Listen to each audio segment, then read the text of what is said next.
This video is the first in a series to teach you the fundamentals of game design. While most of our future content will be geared towards tabletop games specifically, this series applies to most, if not all, games. We're going to start today with a useful definition of what a game is, and then we're going to talk a bit about why games are fun, where fun comes from, how we drive player behavior, and when games stop being fun. In each video, I'm going to introduce to you a new book to read. In this week's video, we're going to start with A Theory of Fun for Game Design by Rafe Koster. If you ask any game designer what is the first book you should read on game design, almost all of us are going to recommend this book. There's a link in the description below on Amazon if you are interested in purchasing it.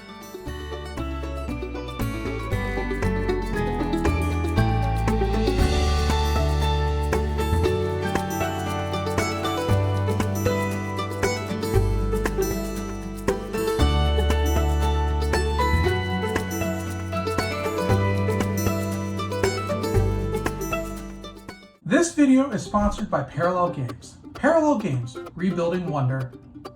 Your brand could be mentioned here instead. If you're interested in sponsoring this channel, please reach out to us. We offer multiple options and packages for publishers, game designers, entrepreneurs of all types. Please leave a comment down below and let me know the kinds of things that you would like to learn. If you like my content, please consider signing up for our Patreon account. I know it is still early on, but we really do count on every bit of your support. Thank you. What is a game? There are a lot of definitions out there, but we're going to base our understanding from Chris Crawford's Sorting Hat. It starts with entertainment. Yes, that's right, entertainment with an I. The distinction starts here. To qualify as entertainment, the media must be interactive. So therefore, traditional linear movies do not qualify. Next, Chris divides his definition into playthings and interactive stories. Interactive stories do not respond to player input beyond basic choice and consequence systems like you might see in a choose-your-own-adventure book. Whereas a plaything responds back to the player's behavior, not just their choices. So far, we have interactive entertainment that we can play with and that responds to our input in some way. At the next tier, Chris defines these playthings into toys and challenges. Toys don't have a goal. For example, Silly Putty or Play-Doh, whereas challenges do. Building a Lego set according to the instructions is a challenge, whereas playing with Lego creatively is a toy. Challenges are then further divided into puzzles and conflicts. Can you guess what is different between a puzzle and a conflict? Think about the last conflict you were in versus the last puzzle you had to solve. What was different? Puzzles lack direct opponents or allies other than the challenge itself. Finally, conflicts are divided into competitions, or, as I prefer, races and games. What is the difference between a race and a game? Well, in a race, you compete against your opponents, but you cannot interfere with their performance. Interaction between opponents is isolated. Everybody is on a different track. Only if players can affect one another through direct or indirect interaction does the conflict qualify as a game. So to recap, according to Chris Crawford, in order to be a game, you need to be interactive, respond to user behaviors, have a clearly defined goal, have competition with other players or agents, where interaction between those agents results in changes to the overall game state. That is a mouthful for sure, but it's important because these things are the recipe that forms together sugar, spice, and everything nice. What makes up a game? Before we dig into this next section, I would like to give a big shout out to StarterSword, the Kickstarter Chronicles. StarterSword is not a real game, it's just a placeholder. But I could be talking about your new game or your new product in this time slot. We are looking for sponsors for the Gentleman Game Designer, and without your support, we would not be here. If you have a new game or hobby product that you'd like to promote, please reach out to us on our Discord server or email us at retail@parallelboardgames.com. The links are in the description below. Our goal is to build and nurture the next generation of game designers. And to help do that, we are building a community on Discord. Joining is absolutely free and there's no obligation. Click the link below to join our Discord server today. Before we can be great game designers, we have to understand the fundamentals of fun. What is fun? Where does fun come from? Can we model fun in a scientific way? How does a concept of fun intersect with the concept of a game? If we can have fun with a toy that has no goal, how does this fun differ from a puzzle which does have a goal? Where does the fun come from? I want you to close your eyes. Think back to your earliest memories. What was fun to you back then? Was it exploring, learning, socializing with friends, playing outside, or playing inside? Think about why that was fun and what was central to it. I remember when I was about 7 years old, I took a group of my friends behind our subdivision where there was a recent demolition that had left a jungle of concrete debris piled high. Having no idea of the danger we were facing, we found slabs and slabs of concrete and created forts and huts out of them. What was fun about that? Another time, I remember jumping again and again from a great height at the top of the 6 or 7 foot slide. At first, the slide was fun, and then we started jumping from various points on the slide, testing higher and higher and higher jumping points until we were jumping off the top of the platform itself. Then a couple years later, I remember convincing my sister and my parents for us to both give up our birthdays for a joint gift of a new Super Nintendo Entertainment System, complete with Mario All-Stars and Super Mario World. We played that thing non-stop, though a lot of the harder levels my dad had to clear for us.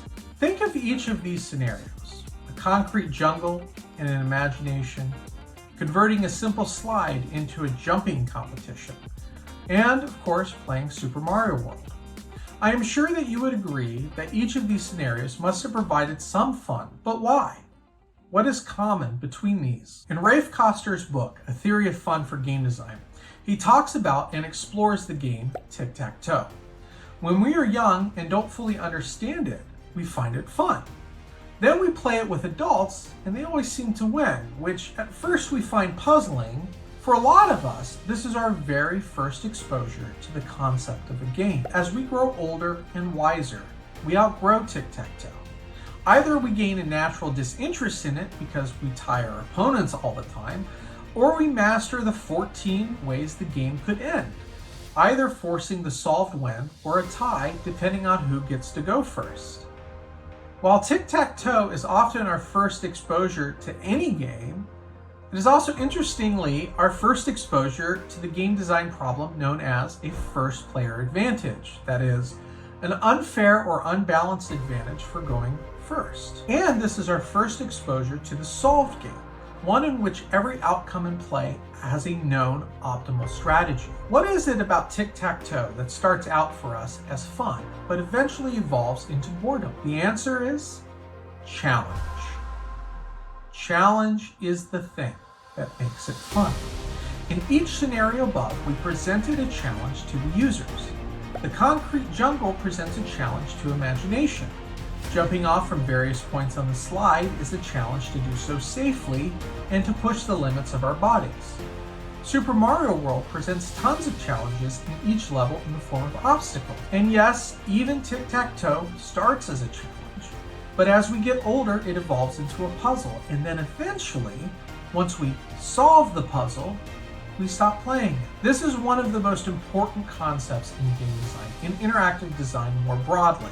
A challenge that is too far above our skill level is work, and a challenge that is too far below our skill level is boring. Fun is in the balance between challenge and skill. So when the challenge is lost, the fun is lost too.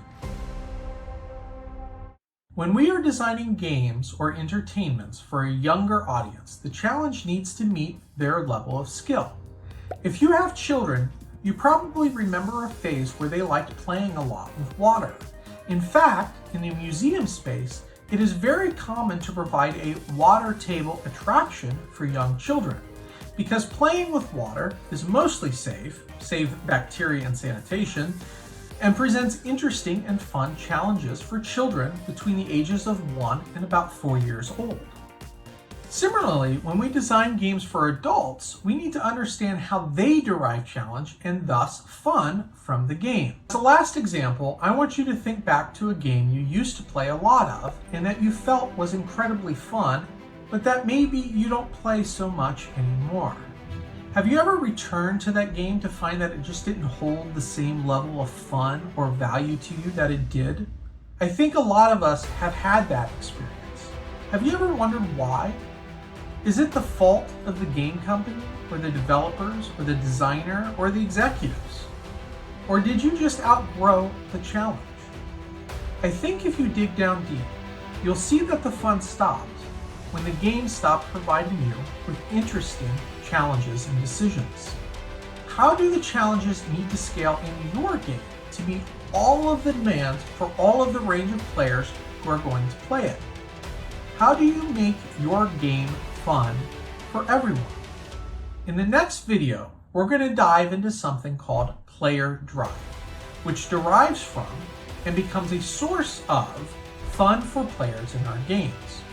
We're going to talk about what it is, where it comes from, how it relates to fun, and more importantly, how it relates to human psychology. From there, we will learn how we can influence player decision-making and how we can present opportunities to introduce fun into our games and experiences.